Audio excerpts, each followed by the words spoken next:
Putusan mati Ferdy Sambo sampai Putri Chandrawati, dieksaminasi, 8 akademisi, salah satunya Wamenkumham.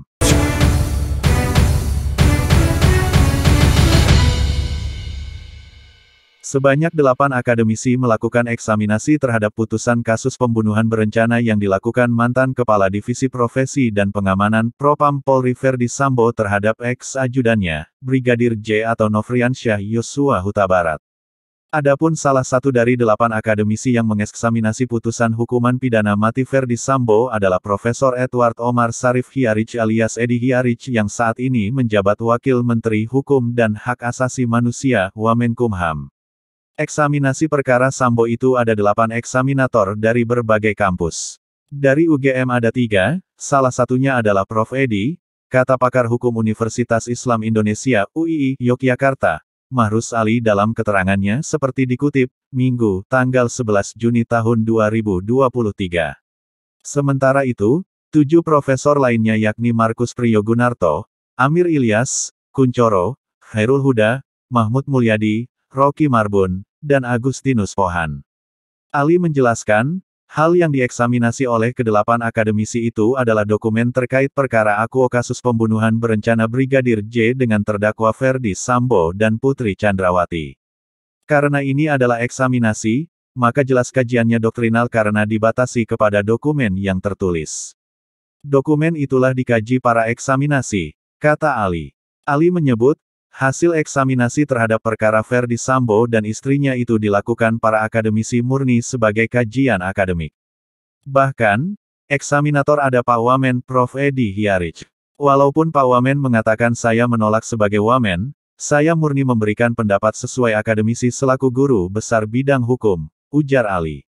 Dari hasil eksaminasi, terdapat 7 isu hukum terhadap putusan Ferdy Sambo. Salah satunya menyebut bahwa perbuatan Ferdy Sambo kurang tepat dikenakan pasal 340 tentang pembunuhan berencana. Untuk Pak Ferdy Sambo ada 7 isu, pertama apakah perbuatan Ferdy masuk dalam 340 atau 338.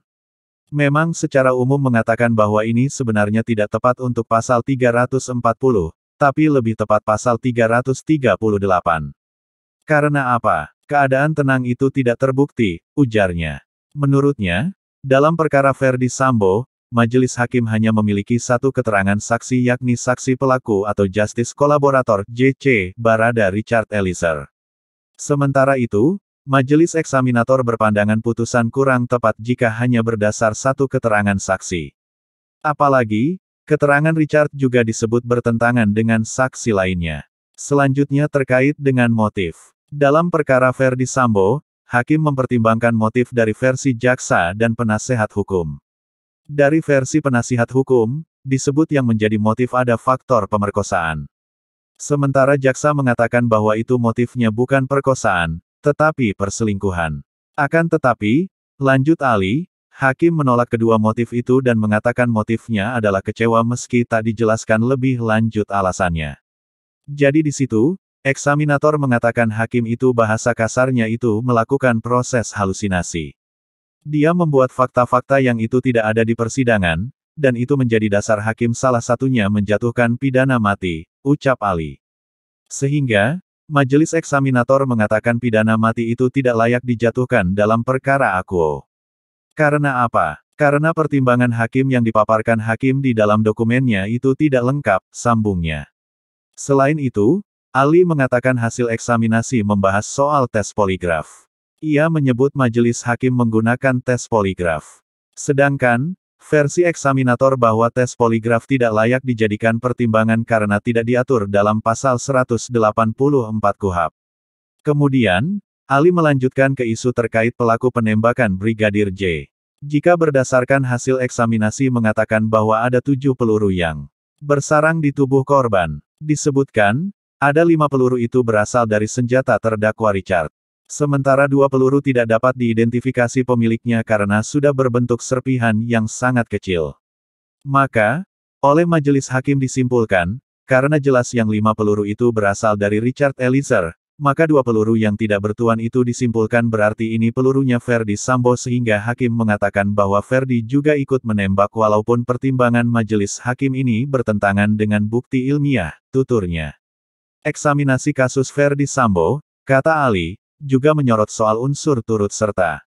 Menurut Ali, mayoritas eksaminator mengatakan penggunaan pasal turut serta tidak tepat. Ali menambahkan, pasal turut serta sebenarnya tidak tepat diberikan, tetapi harusnya menganjurkan. Akan tetapi, pasal tentang penganjuran itu tidak masuk dalam dakwaan Jaksa Penuntut Umum (JPU). Pasal tentang penganjuran itu tidak masuk dalam surat dakwaan. Hakim nanti terjebak kira-kira dengan cara pandang dia, karena sejak awal hakim sudah mengklaim ini adalah turut serta, ujarnya.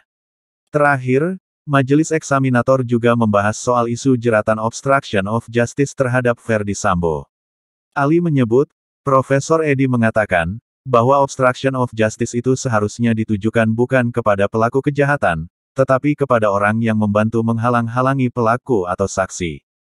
Jadi Prof. Edi mengatakan tidak tepat kalau dalam perkara Akuo, Sambo juga dikenakan pasal tentang obstruction of justice karena dia adalah pelaku dalam perkara Akuo, tuturnya. Hasil eksaminasi putusan Putri Chandrawati. Selain mengeksaminasi putusan Ferdi Sambo, majelis eksaminator juga mendiskusikan putusan istri Sambo, Putri Chandrawati. Secara khusus, 2 isu dalam putusan terdakwa Putri yang disorot adalah pasal terkait turut serta dan pembunuhan berencana. Menurut Ali, majelis eksaminasi menyebut tidak mungkin terjadi turut serta pada fase post factum atau setelah kejadian. Hasil eksaminasi juga menyebut bahwa turut serta terjadi pada fase pre-factum, sebelum kejadian fase factum saat kejadian. Di sini kalau membaca eksaminasi, banyak fakta hukum yang dijadikan pertimbangan oleh hakim ketika mengatakan bahwa Putri juga ikut terlibat dalam pembunuhan. Itu adalah satu faktanya pre-factum, yang itu sama sekali tidak ada kaitannya dengan Ferdi Sambo, ujar dia. Niat Ferdi Sambo itu kan munculnya di Jakarta, bukan Magelang. Tetapi, fakta hakim yang juga dimasukkan oleh hakim adalah fakta-fakta yang di Magelang sehingga itu tidak masuk, imbuh Ali. Kemudian, eksaminator mengatakan perbuatan Putri Chandrawati itu lebih tepat sebagai membantu orang lain melakukan kejahatan seperti yang diatur dalam pasal 56 KUHP. Eksaminator berpandangan tidak tepat dinyatakan bersalah melakukan turut serta pembunuhan berencana. Masalahnya, pasal 56 KUHP sejak awal tidak pernah dijadikan sebagai dasar dakwaan oleh Jaksa Penuntut Umum. Karena, PC tidak dijadikan dasar di dalam dakwaan, maka harusnya Putri itu bebas, katanya.